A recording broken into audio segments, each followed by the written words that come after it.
Hi, very good morning, everyone. Good morning. We are meeting on 7th of September 2024 for a very important topic. We have been missing some few sessions because of the annual commitment from CMAAO. Today we are talking about infection control and prevention of hospital-acquired infection. I think this is one of the very important topics we all ask when we get admitted to the hospital. We have Dr. Yash Javeri to talk about these important session. Dr. Yash Javeri is Director, Critical Care and Emergency Medicine in Regency Super Specialty Hospital in Lucknow. He's a MBBS graduate from Government Stanley Medical College from Chennai in 2000, gold medal diploma in anesthesiology, ISCCM diploma in critical care medicine from Shri Gangaram Hospital, Delhi. In 2008, infection control online training from John Hopkins Fellow, Indian College of Critical Care Medicine, FICCM Fellow in 2018, Society of Neurocritical Care. His area of interest is sepsis, ethics, traumas, critical care, intensive care in resource limited settings. He is a Vice President for Indian Society of Critical Care Medicine, Dean for Indian College of Emergency Medicine, past Vice President of Society of Neurocritical Care, past Vice President of Indian Society of Toxicology, past Chairman of Society of Critical Care Medicine, Delhi NCR. Is a convener of Indian Sepsis Forum. Sir, we are pleasure to have you on this topic. Over to you. Thank you, Dr. Saurabh, and thanks for the big opportunity and providing a wonderful platform. And we have a lot of stalwarts in their fields joining us, chairpersons and dear friends. I'm going to discuss about infection control and prevention of hospital-acquired infection. A very important topic for all of us, regardless of what specialty we practice, whether we are a clinician or a nurse or a paramedic or a patient. So it matters us all alike. No conflict of interest, including financial interest, funding, or other conflicts of interest with respect to content of this talks. The objectives of this talk will be to understand hospital-acquired infection. What are these infections? What is the chain of infection when we acquire this hospital-acquired infection, and how to break this chain of infections? What are the common routes of transmission and how to curtail those routes? We'll discuss basics of standard precaution, and further we'll elaborate on differentiate in the categories of transmission-based precautions, and then the learning points from today's presentation. We all know this: an ounce of prevention is worth a pound of care. This applies very much to healthcare, especially infections. Infections are easier to prevent than to treat, especially if we are in a country like India, Southeast Asia, where the incidence of MDR is very, very high. If we have a hospital-acquired infection, not only the outcomes are bad, but diagnosing the real bug, the sensitivity pattern, and trying to find a cure for those bugs is a very, very hard task. And at times we isolate bugs in hospital-acquired infection where we have nothing to offer to patient, and we are on the last line of antibiotics for those patients. So we need to invest on infection prevention rather than on infection management. Sadly and ironically, all our priorities, all our meetings and research is more on infection management rather than on infection prevention. This needs to be changed. The purpose of this talk: we understand infection skill. Acquired infections are more lethal because the patients are compromised, they suffer from some other disease. These are mostly MDR bugs where we have limited options to treat. The host is compromised. Also, we need to look at our safety. We understand healthcare professionals are at higher risk of many MDR infections. MRSA, MDR gram-negative infections are higher in healthcare professionals whenever they acquire an infection. MDRO is the biggest challenge which we are facing in India and in most of the developing and low middle income countries because the sensitivity is worsening day by day. Most important, HCI can lead to morbidity and mortality, and this is preventable mortality, and we need to prevent these complications at every cost by every means we can utilize. Because we are into business of saving lives, patient not suffer a second injury by virtue of coming to hospital. What is happening in many parts of the world, whatever the disease the patient comes to, patients is coming with multi-system trauma or toxicology or pancreatitis, the final common pathway for death and demise becomes a hospital-acquired infection. Almost 50% of the patients in lower middle income countries suffer with various nosocomial infections, and we need to stop this by every means we have in our hand. What shocks most? The illness and deaths that results are largely preventable. So these infections are preventable infections. And we need to be aware about these infections. We need to be aware about the measures. Clinicians, paramedics, and the patients, everyone has to work together to prevent these infections. Going on to the definition of healthcare associated infection or nosocomial or hospital infection, called by various names. Earlier, it was hospital-acquired infection, but we understand the infection could be just acquired by virtue of exposure to healthcare, like a dialysis facility or a patient coming to OPD for a dressing. So the terminology now is healthcare-associated infection. So whenever you take history, always ask about exposure to healthcare. It could be a home-based dressing, it could be home-based antibiotic therapy, but exposure to healthcare is a risk factor for MDR infections and for hospital-acquired infections. So HCAI is defined as an infection occurring in a patient during the process of care in a hospital or other healthcare facility, which was not present or incubating at the time of admission. This includes infections acquired in the healthcare facility but appearing after discharge. If we take the spectrum of surgical site infection, they are generally late to present. So we have to be on a vigil while the patient comes for a follow-up visit to the surgical clinic. And also occupation infections among healthcare workers of the facility are attributed to this. COVID, if it was acquired during our duties in hospital, it became a hospital-acquired infection. So we have to be aware that infection could be for the patient, but it could be an occupational infection happening to healthcare workers by virtue of working in the healthcare facility. Healthcare is a burning platform. And what is adding to the fuel to this fire is hospital-acquired infection. This is the biggest challenge we all are facing, whatever specialty we practice.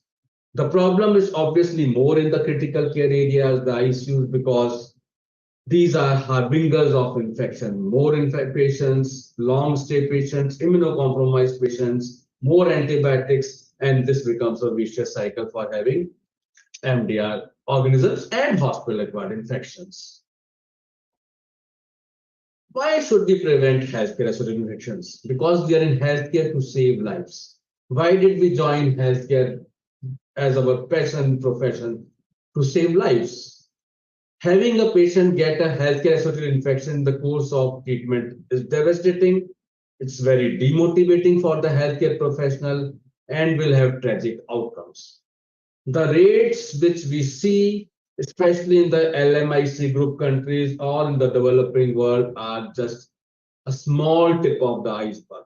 For every case, there are hundreds to thousands of cases which are not reported. Many of the healthcare facilities do not have a robust system to report, and most of the reports, the healthcare associated infection data is weak and a non-serious data, if I call it. And our actions are based on that data. So garbage in, garbage out. We think our CRBSI rates are low, but there is gross underreporting because of various challenges. At any time, hundreds of millions of people worldwide are suffering from infections acquired in healthcare facilities. In modern healthcare facilities in the developed world, 5 to 10% of patients acquire one or more infections in hospital. So the data for developed world is 5 to 10%. In the developing countries, the risk of HCAI is 2 to 20 times higher than the developed countries. And the proportion of patients affected by HCAI can exceed to 25%, and many centers it has reached to almost 40%. In the ICUs, HCAI affects about 30% of the patient, and the attributable mortality because of HCAI in ICU is 44%. This is a huge number to tackle. We have been reading about it, the media keeps on talking about it. Initially, we thought media is overemphasizing it, but they are doing it for a good cause. And probably, if patients become aware about prevention of infection, the healthcare professionals will also gain more seriousness. The infection control team will have some more muscle, and we handle HCI better. Alarming figures countrywide. Some reports are from Chennai, some from north of India, some from central India. The rates are mind-boggling. 25% is the round-off figure for HCI in India. What is the bigger problem? Indian healthcare already faces the challenges of community-acquired infection, and we have a lot of gram-negative infections, MDR infections already there in the community. Added on this, we have a bigger challenge of nosocomial infections in our hospitals.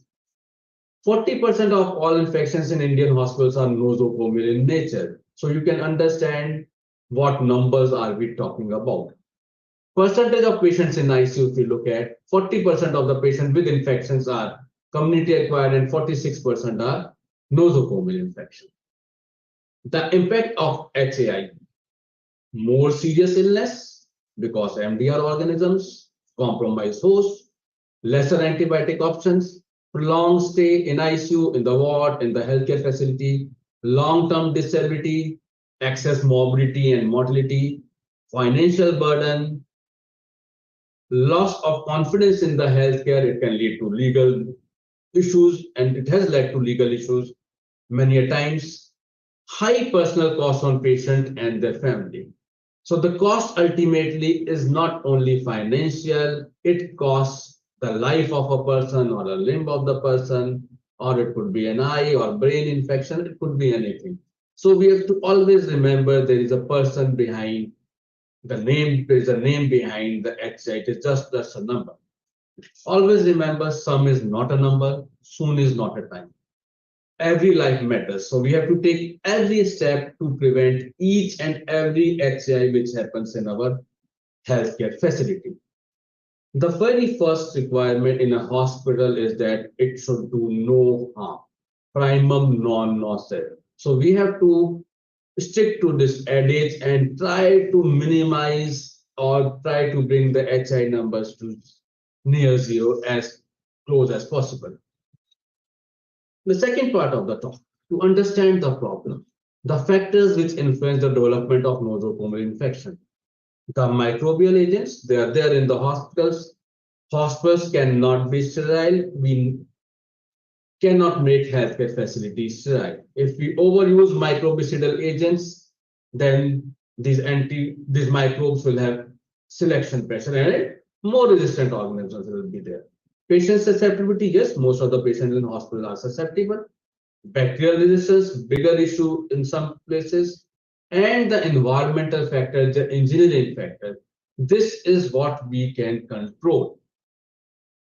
Good hand hygiene, good air handling unit, proper distancing of bed, sunlight coming into the ICUs, and many other factors which we all are aware about. So these factors are controllable factors, and we should take every effort to control this. And what we can do, we can decrease the exposure of patient to the microbial agent. Shorter hospital stay, shorter ICU stay, shorter stay for the devices, good hand hygiene, use of gloves where and when required. Virulence of agent, wound or devices, immune status of the patient, age, comorbidities. These are the problems which add on to the HAI dimension. What are the common sites and sources of HAI? The biggest problem which leads to highest morbidity and mortality is bloodstream infection.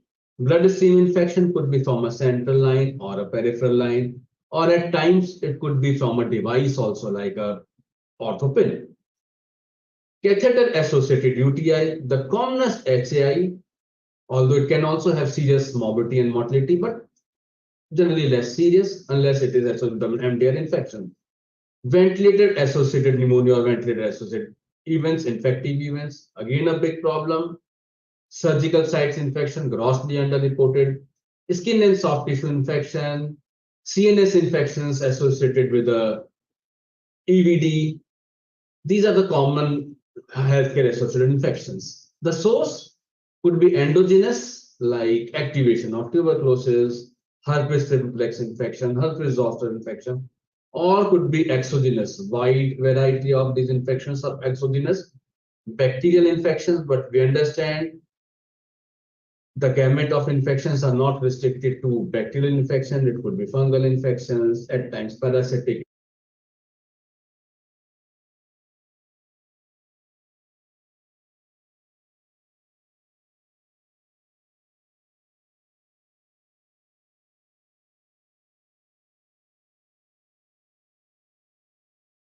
I think there is voice breakage.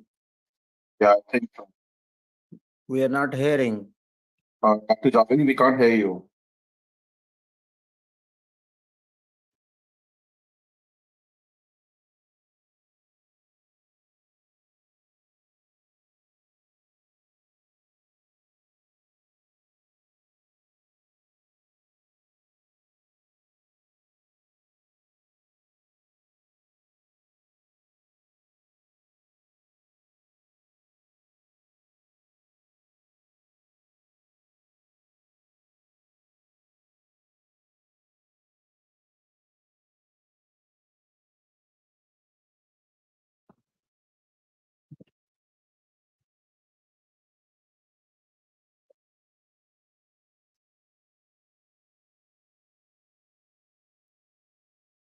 So we are just waiting for Dr. Yeah. Yash Javeri to be Yeah, back. can you hear me now? Yes, we can hear you now. Yes, yes. Okay. So the sites and sources of HAI, it could be bloodstream infection from central or other peripheral cannulas, catheter-associated UTI with a urinary catheter, ventilator-associated pneumonia or infective VAE, surgical site infections, skin and soft tissue infection.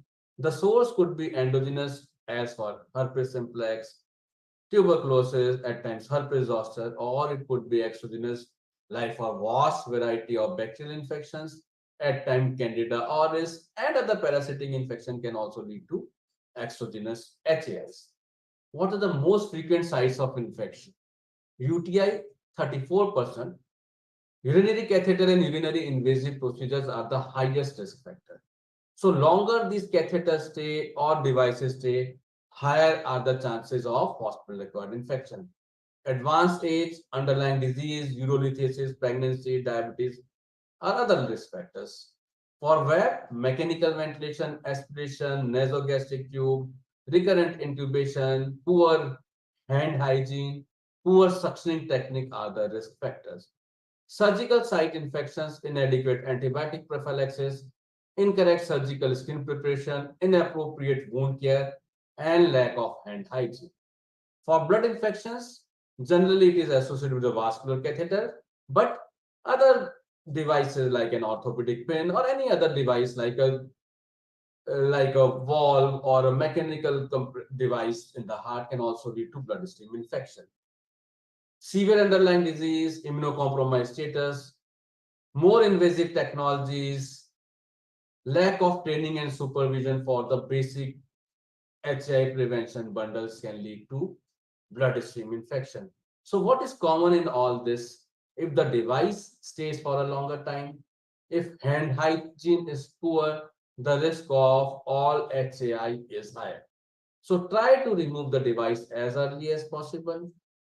Try to follow hand hygiene almost at every opportunity. Chain of infection, we understand we need to have a bug, the organism, a reservoir, the patient, which is a susceptible person.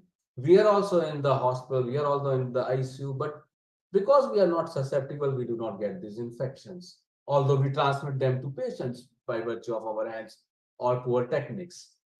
So we need to break this chain of infection. Obviously, we cannot make all the zones of our hospital sterile. It is impossible to achieve.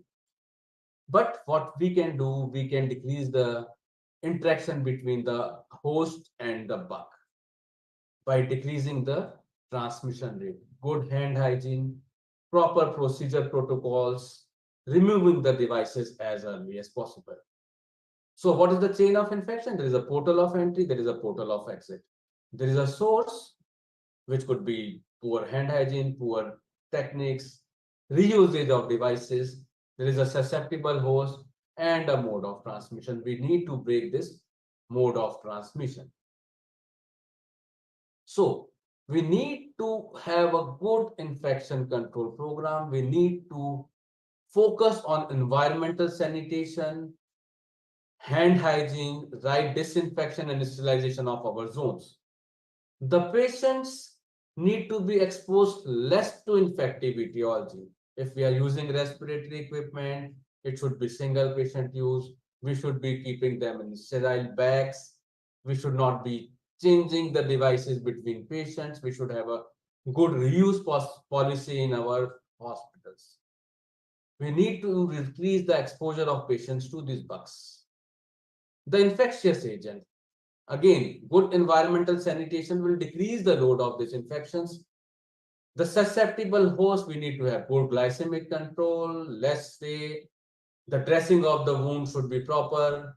The elderly and the neonatal population are highly susceptible. We should be taking special precaution for this high-risk patient groups. How to decrease the portal of entry? Aseptic technique, catheter care, wound care, hand hygiene. And the mode of transmission again has to be decreased.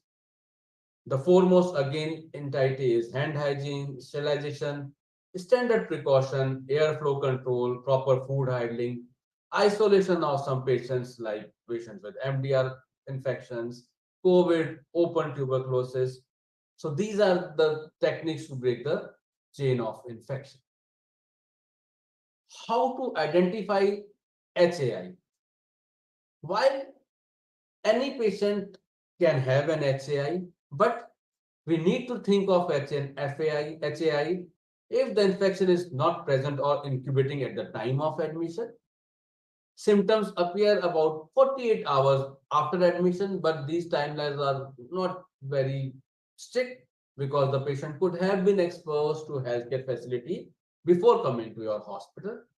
Infections acquired in hospital by a patient admitted for a reason other than the infection. So if a patient is admitted with, say, overdose of organophosphate, and now the patient is having signs of pneumonia, you have to think about ventilator-associated pneumonia. We also need to include infections acquired in the hospital, but symptoms appearing after discharge.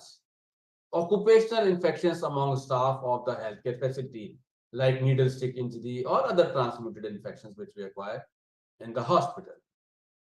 Sources of infection, it could be endogenous, patient's own flora, we already discussed, or exogenous. Environmental sources, inanimate objects, air, water, or food. Healthcare workers, the hands of healthcare workers, or from other patients. The patient on the next bed can also send you the infection.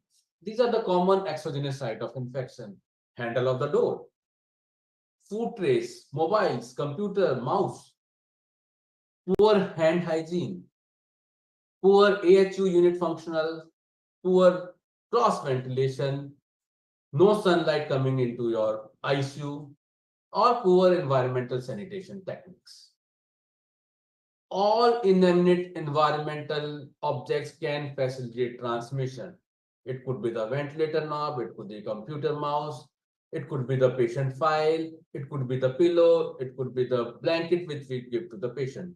So whatever we give to the patient or whatever is present at the surrounding of the patients have to be disinfected from time to time depending on the policy and what device we are talking about. So there are three basic routes of transmission: contact, Contact could be direct or indirect. Droplet, these are larger in size than 5 microns. They don't travel long distance. They are not infective over time because they do not travel long distance. Generally, a spatial separation of about 3 to 6 feet, more than 3 feet is adequate. Airborne, they are smaller and infective over time and distance.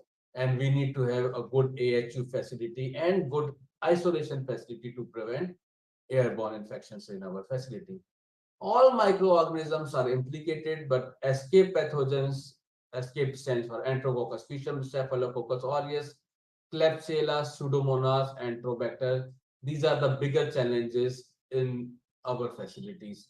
Others, E. coli, Stenotrophomonas, Acinetobacter, these are again organisms leading to a big number of HIs in Indian ICUs. But it could be any bacterial infection or at times fungal infection. So how to prevent these HIs?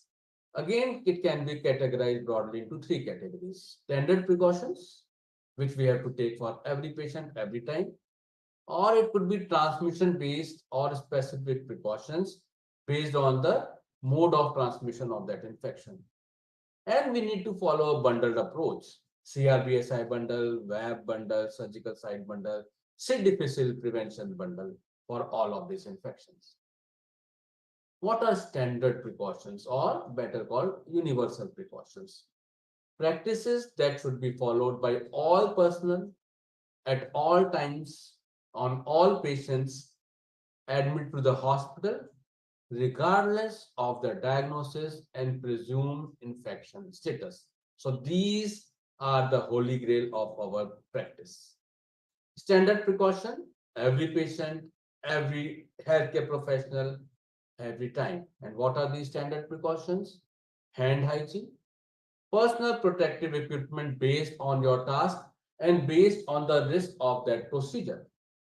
Safe injection practice, one needle, one syringe, only one time, and respiratory hygiene or cough etiquette. We need to follow these standard precautions for each and every patient. Also, we need to follow our facility or clinic specific policy. Like for a tuberculosis center, it could be different.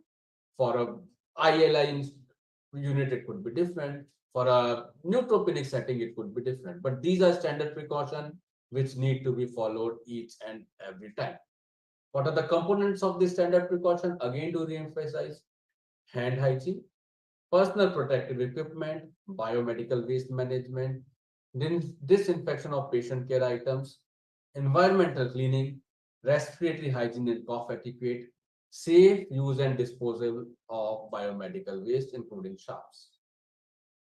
Again, a pictorial demonstration of the standard precaution, hand washing, gloves, personal protective equipment, depending on what risk, fluid resistant gowns or aprons, safe handling of sharps, safe handling of waste, safe handling of soil linen, and environmental cleaning. These are simple, consistent, and effective approach to infection control. We need to minimize contact with blood or body substances by utilizing safe work practices and protective barriers. And these precautions apply to all patients.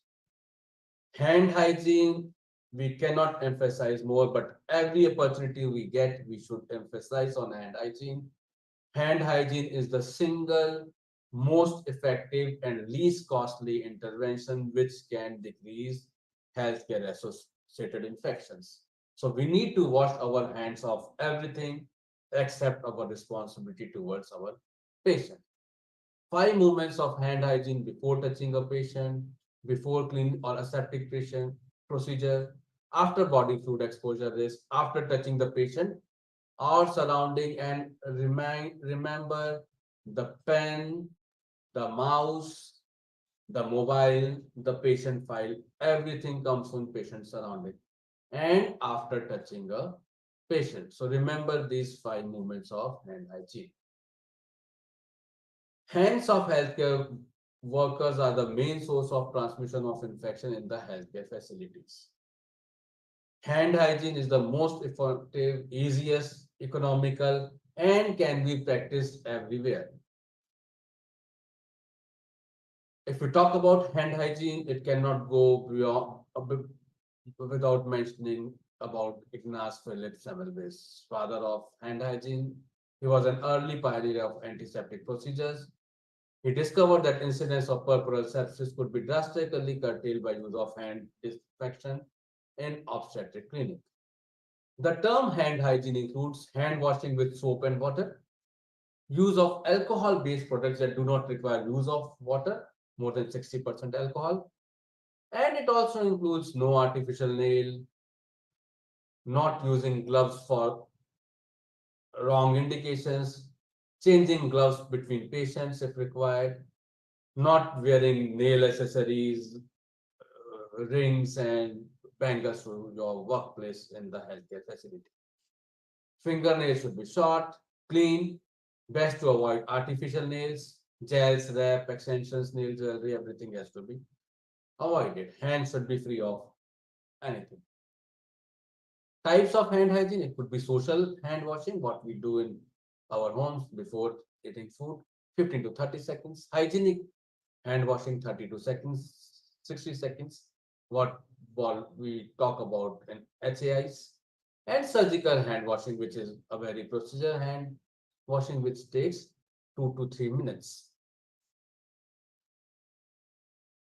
Which technique, hand wash or hand rub? If you have opportunity and time to do hand wash every time, this is the best thing to do. But obviously, we cannot go and wash our hands after every patient contact. It is virtually impossible because it requires more time, need towels to wipe, we have to go to the wash basin, and we cannot have wash basin at every bedside.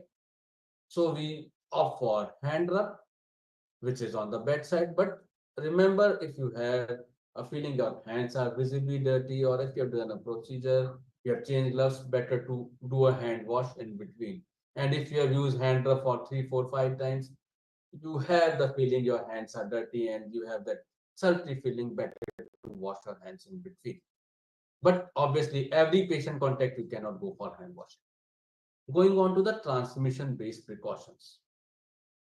Transmission-based precautions are a set of infection control practices which should be followed above and over and above the standard precautions.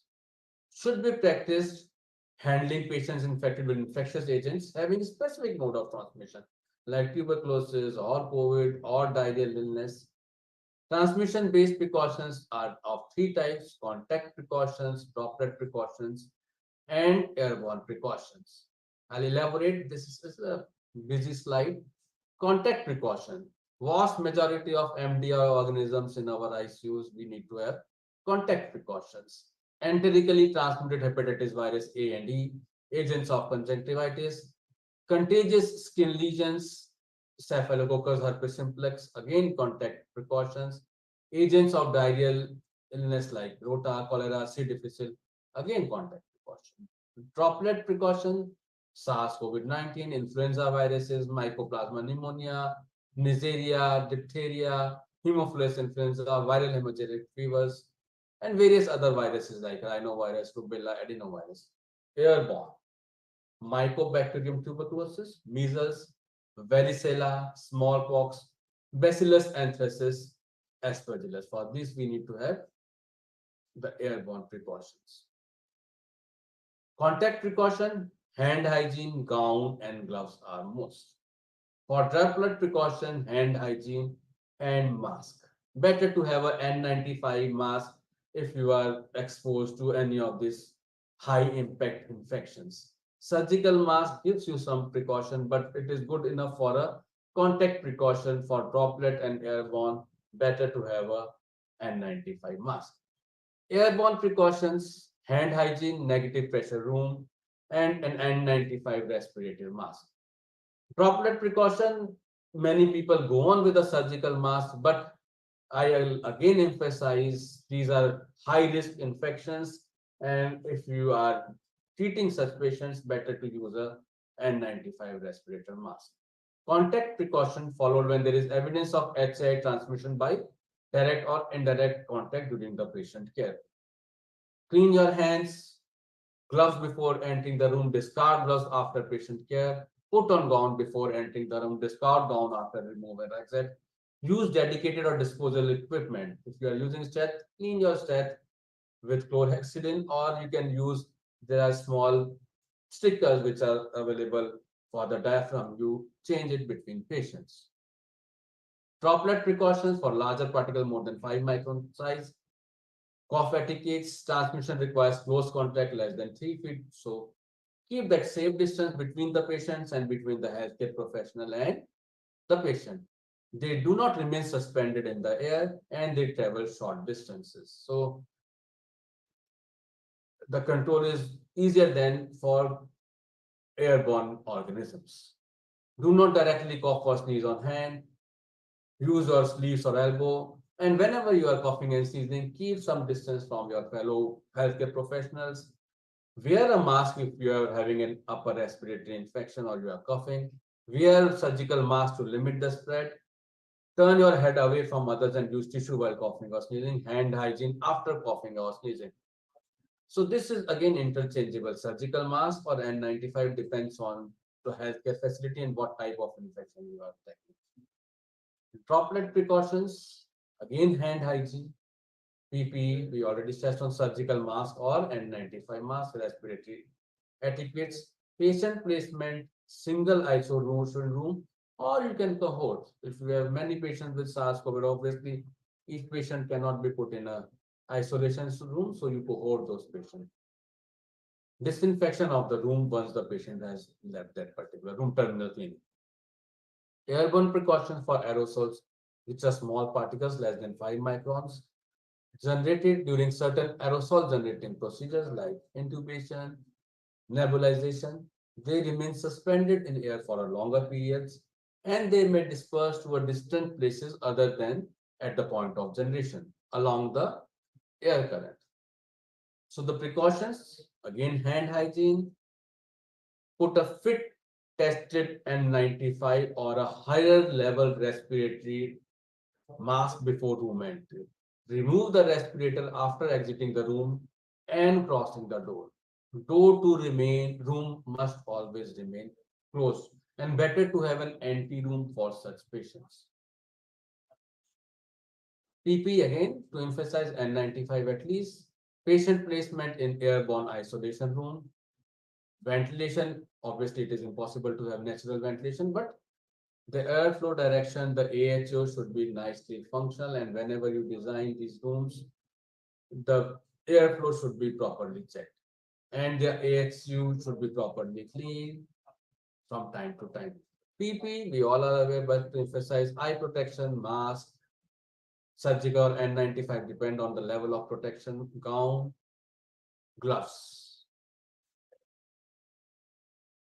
Ensure PPE use is rationalized and appropriate. If you're overusing it for wrong indications, again, we are generating a lot of biomedical waste.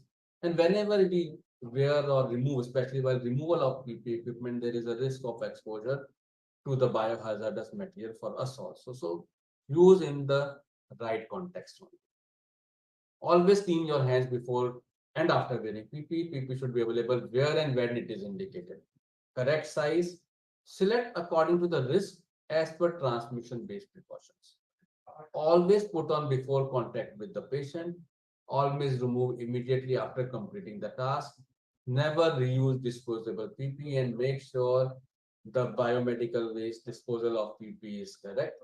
Clean and disinfect reusable PPE between each use. If you are having some policies like for goggles, change PP immediately if it becomes contaminated or damaged. PP should not be adjusted or touched during patient care. So the mortality and outcomes of these infections depends on what type of hospital-acquired infection we are talking about. COTI, the mortality is less. CRBSI and ventilator-associated pneumonia, the mortality is high. CRBSI, it is highest, almost 40 to 50% attributable mortality. Ventilator-associated pneumonia, again, the mortality which is attributable could be of the tune 35 to 40%.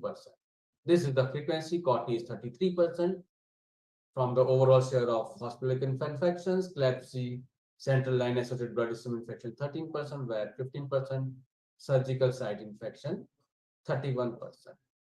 So these are the major hospital-acquired infection. And looking at the mode of transmission, there are specifically designed bundles of care for prevention of this infection. COTI bundle, CRBA side bundle, WAB bundle, surgical side bundle. So what is the bundle? Bundle is a group of interventions related to a disease process that when executed together result in better outcomes than when implemented individually. And when we talk in context of HI, we talk about infection control bundle. They are hospital infection control bundle, they are community infection control bundles also. The common bundles we already discussed. We all have heard this story. A single arrow is easily broken, but not 10 in a bundle. So whenever you are practicing bundle care, we need to follow this in a group. And if we are not able to follow a particular part of the bundle, we should have a very strong reason and we should be documenting the reason why we are not following that particular aspect of the bundle. The common bundles: central vascular catheter insertion and maintenance bundle, COTI bundle, peripheral vascular catheter care bundle, surgical infection prevention bundle. C. difficile prevention bundle, WAB bundle, maintenance bundle for use in community also are available. I will just elaborate on one of these bundles for lack of time. Surgical site infection. There is a preoperative phase, chlorhexidine based cleaning, surgical hand wash, and preoperative use of antibiotics 1 hour before surgical incision and repeat if necessary. Intraoperative, good AHU, skin preparation again as per the surgical requirement with chlorhexidine. Intraoperative, the surgeons must change to surgical gloves before they start the procedure. Post-operative, hyperglycemic control, proper hand hygiene. Post-operative, at times you need prophylactic antibiotics used when required. And right post-operative care, especially the wound care, has to be very, very stringent. At the end, I like to mention that infection control is not the job of the infection control nurse or infection control officer. It is everybody's business, and the patient is also a stakeholder of the infection control practice. And we have to have a patient-centric approach for all infection control infection. It is a serious business. The hospitals, the healthcare facilities need muscle and resources. What is happening? We have infection control team, we have infection control officer, but they are overburdened with other responsibility. They do not have any muscle to bite. They are non-punitive.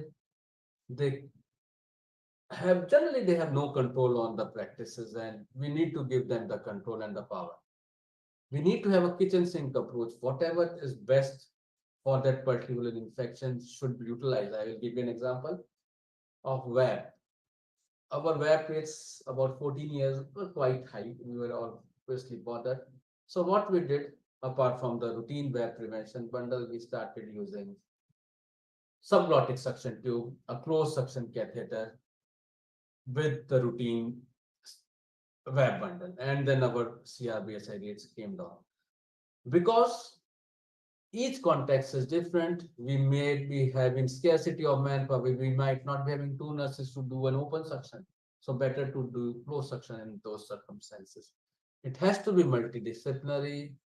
Each and every stakeholder in infection control team is important. It could be the biomedical engineer, it could be the CSSD in charge, it could be the infection control nurse, an ID person, or a microbiologist. And infection control is a profession. So we need to have a very, very professional approach, serious approach, following the protocols very, very religiously so that we bring down the numbers and prevent the attributable mortality, avoidable mortality, which is happening in our ICUs and hospitals. Every breakthrough requires a break with the past, and we need to change our cultures. Infections do happen in our hospitals. This is a myth, and this has to be broken. This implies an interruption in the standard operating procedure. We have to relearn, we have to change ourselves. Interruption introduces efficiencies. Inefficiencies introduces error. Error introduces shame and guilt. is it any wonder why we resist change? So we have to change. We have to change to improve our healthcare outcomes. We have to change to improve outcomes of the patient. We have to keep our patients at the center of whatever we do. We have to make our healthcare safer, not only for our patients, but for ourselves also. Whatever we practice, same will be practiced when we require it or while we are being exposed in and out to these bugs in our hospitals. At the end, I like to quote late President Abraham Lincoln: when the occasion is piled high with difficulty, rise with it, think anew and act anew. Thank you. Thanks for the opportunity. I'd like to have comments and questions.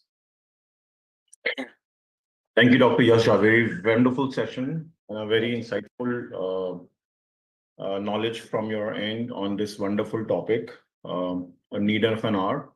I would like to invite members and audience over here for question answers. Before that, I sent a form in the chat box.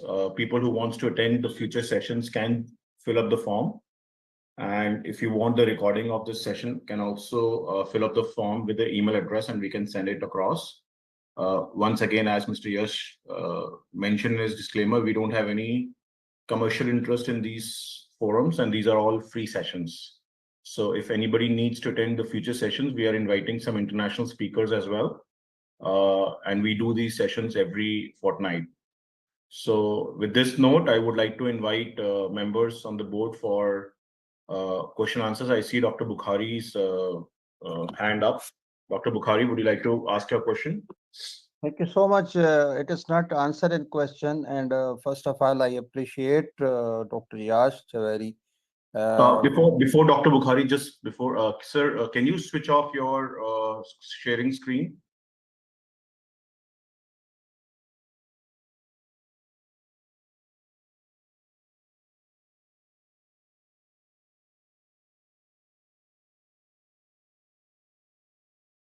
Meanwhile, when he's till the time he's switching off his sharing screen, you can ask the question. I think it's taking time. Okay, thank you so much, Mr. Swarab. And first of all, I appreciate Dr. Yash Javeri for addressing very, very important topic. And we usually saw these all problems during our COVID. And you give very beautiful suggestions about how to prevent all these things. And you know, in Pakistan and India, the big problem is the population, and the population, whenever any patient is admitted in hospital here in Pakistan, 5 to 6 people will come to stay with him. And if the hospital administration is not allowing them, there is a fight or something. The very important thing is that the exogenous infection to control. The important thing you told everything, hygiene, personal hygiene, using PPI, use all that, but the education is very important. Education to the patient, education to the patient's relative, patient attendants, education for the for hospitals personals, not only the doctors but also the nurses, also ward boys, and also all other things. So the education is very important. And nowadays, if you educate, try to educate, they become very irritated. So again, we have to become very humble. And all these things we cannot apply, as you told, that the hand washing, everybody knows, personal hygiene, everybody knows. And why not all knowing all these things in hospitals, especially in public sector hospitals? Because there is a lack of awareness of these all problems, all issues to the hospital personals and to the patient and patient relatives. Hopes, inshallah, on these platforms and in other platforms, we have to work to publicly in the patients, in the public, to create the awareness that this hospital acquired infection is not due to anything else, it is due to you. And as you told, very beautiful thing, that it is a preventable. There are so many things that we cannot prevent, and these prevention is better than the treatment, and the prevention, a small thing, is better than the treatment for the larger thing, as you told. Hopefully, inshallah, due to these all awareness, one day, you know that in India and Pakistan and all other poor countries, hospital acquired infection is greater as compared to America and others, because there are very strict rule, and they people know those. Thank you so much. Thank you, Doctor. Dr. Rani, can you please raise your question? Thank you so much for giving me the opportunity, and hello to Dr. Yash. This is that since last 8 years, I've been working on infection control and prevention, and my PhD was on that. And we have worked on system process mapping. So I would like to know what is the opinion of Dr. Yash about having a systems approach and bringing these bundles in the format of process mapping and training as per the processes, rather than just a bundle, individual bundles. So I would like to know that. Yeah. Thank you for the wonderful question, Dr. Usha. So yes, we have to have processes and we need to evaluate our processes. Not only evaluate by our resource, that our infection control nurse or our intensivist or our respiratory therapist doing it. We need to peer review each other.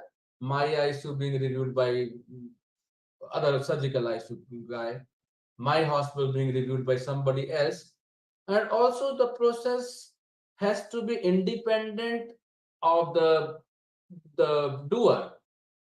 The doer and checker cannot be the same. What is happening in most of our facilities, the person who is doing, he himself or herself is checking. This has to change. Second important thing, we have to bring automation to the process. All infection control processes have to have some automation. The bundle approach is all or none phenomena. If you do not follow one particular bundle, your score for that particular patient becomes 0. So if there is a big reason, you should be mentioning that. Going on to how to improve our processes, yes, peer review, independent review, our processes being reviewed by some external agencies, and there is a big amount of AI which is coming into it now, like what was prevalent in during COVID, how the PPE was removed or where they should monitor remotely with a camera, CCTV camera. So we need to bring more of technology into infection control prevention, less of human interface. If we bring less of human interface, the chances of error will be decreased. So a lot has to happen, but we have to set our basics right first. We have to be having a passion towards infection prevention. Thank you, Dr. Usha. Would you like to add something else on this? Yes, sir. We have developed a vision for neonatal ICU.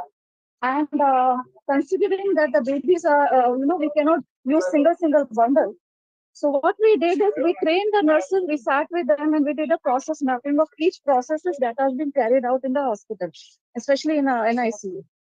And with that, when we went with the systems approach, even during COVID-19, we did not see the surge of healthcare associated infections. And we could really curb at least 50% of mortality in HAL. So we have published around 8 papers till now on this topic. So great work we have done. A different approach, management approach we have used, which has worked. Maybe perhaps we can share it in future. So whatever we do has to be contextual, as we discussed about. So think global, act local, and be vocal. Whatever Yes, right of course. practices we find, we have to share it. And please share that. Please share that. Dr. Monica, madam, will you like Sure. to give some Thank you. comments? Oh, sure. Thank you for a great presentation. And it's always nice to revisit the concept of healthcare acquired infection, especially since we all had to learn it together during the pandemic, even if we weren't specifically paying attention to it. Hand washings at the individual level. If we go to restaurants here, you will see signs above the sinks. All employees must wash hands before returning to work. Simple things like that without belaboring, badgering patients and their families, simple signs like that. Text notifications as people are entering a hospital or healthcare facility. If you want to keep your family member well, please ensure that you wash your hand. Please keep surfaces clean.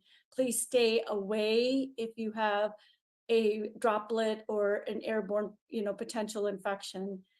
And I like what Dr. Usha was talking about with, and what you had mentioned about AI, and that AI can really play a role in early detection of healthcare acquired infections by analyzing data. If you have any electronic health record keeping, that would be great. And looking for patterns or predicting infection outbreaks. Anything that can involve telemonitoring, like you had the CCTV cameras that you had mentioned earlier. I think the more data that is collected, the more granular the information becomes, the more that you can process it. I think then you would be able to compare apples to apples across institutions, because I think the infection risk cannot be applied broadly from one place to another, from one department to another, from an outpatient to an inpatient facility. I think that there's nuances that are unique to each healthcare setting. And then if you have enough centers, enough places that are inputting data, I think you'll have so much information to be able to incorporate AI on a systems level, and then simple techniques like hand washing signs on a personal level. I think that's all I wanted to share, but it was a fantastic presentation. Thank you for your. Thanks for the comments. Thank you. One more thing I'd like to point out here. See, everyone has to be serious. It is not one person's job, as Dr. Monica also pointed out. Second most important thing is, now in India also, the healthcare insurance companies, the TPA companies, they're asking, this patient was admitted with head injury. Now, why should we pay you for pneumonia? They have started asking these questions. And we already are having so many legal suits because of hospital-acquired infections. The scenario is not much different from US, but still we are not that serious about prevention of HAI as are our Western colleagues. The problem in ICU is all our job is undone because of an HAI. We have a serious patient with ARDS, we treat the patient for 15 days, and now the patient has VAP. And the second hit, and most of the time, when such a critically ill patient will end up with a mortality because of secondary infections.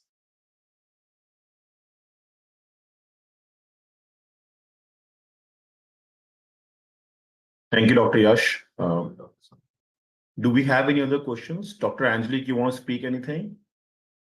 Thank you.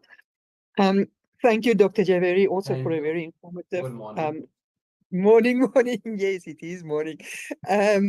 So I just want to make a comment on the CLEPSI. I'm part of a group of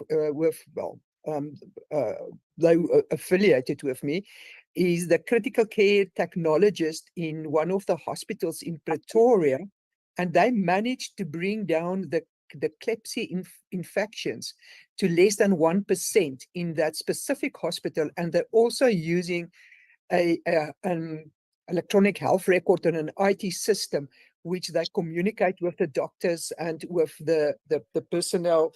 And I must say it made a huge difference in that hospital. And it's so that other hospitals also now are asking them to come and help, especially on the CLEPSI side. So, but it's exactly what you have said. They are following very strict protocols, no long nails, nothing. You need to be dressed. You need to be, the normal, as Monica said, it's lying in the simplicity, and just following the simple rules that's out there and not taking shortcuts. That's how you also bring down stuff like CLEPSI. But thank you so much. Very wonderful lecture. Thanks. Thank you, Doctor. Pleasure to have you. So if you don't have questions, okay, so there's another question on the Facebook, which I can see. It's what can be the government role for preventing a regular audit? So for example, when you set up an hospital, you get, you get NABH certifications and all other certifications. So what is the government and authority roles for making sure that these kind of infections are properly managed at a hospital level? And if are there any penalties or anything which can be implied? One nice question. Thanks for the question. So government is serious about it, although it's not high on their priority as anything in healthcare in this part of the world. But there is some seriousness. There are documents from National Center for Disease Control and Ministry of Health and Family Welfare and all the premium medical institutes about infection prevention. And at times they give free trainings also for all the healthcare providers, regardless of what public or private setup they are working in. The second part is NABH has made it mandatory to have your HAI data, to display your HAI data. Each ICU, if I talk about, each ICU has to display the monthly data of CRBSI, WAP, SSI, and COTI on their display boards for public display. The patients can come and read the data. Oh, this ICU is having CRBSI. But sadly, the public awareness also on HAI is not very high unless the patient is very much aware about the healthcare priorities. He is not into the HAI prevention. Another important thing is the institute has to take HAI prevention seriously themselves. They need to have a political will. If they are politically motivated, the head of institute is serious about HAI prevention, it will happen. If they are not serious, nobody can change the practice in that particular institute. So political will is must at every level, and we need to be stewards for HAI in best of our capacity, individual or a society aspect or from an administrative role. Everyone has to contribute for prevention of HAI. A lot of good thing has been happening on social media also. In fact, mainstream media, television and radio, there are many telecasts about prevention of hand infections, especially diarrheal illness, good hand hygiene. So there have been increased awareness, and there was a paper which was published probably few days back in Nature, where the what was the campaign? Clean India campaign was hauled because by virtue of Clean India campaign, the diarrheal illness load and mortality with diarrheal illness has come down drastically. So things are changing, but we have a big population and there needs to be cultural change. So effort is required from all the dimensions. Thank you, sir. Wonderful answer. And I thank you for this session. I think with this session, we don't have any other questions. So we will wind up the session with a positive note. And thank you so much for spending your weekend morning with us, enlightening us for this session. So with this note, we would like to close the session. The members and doctors for joining the session. We will send the recording, whoever has joined the form. And for next sessions, we will also invite you guys. Thank you so much. Thank you, Dr. Thank you, Dr.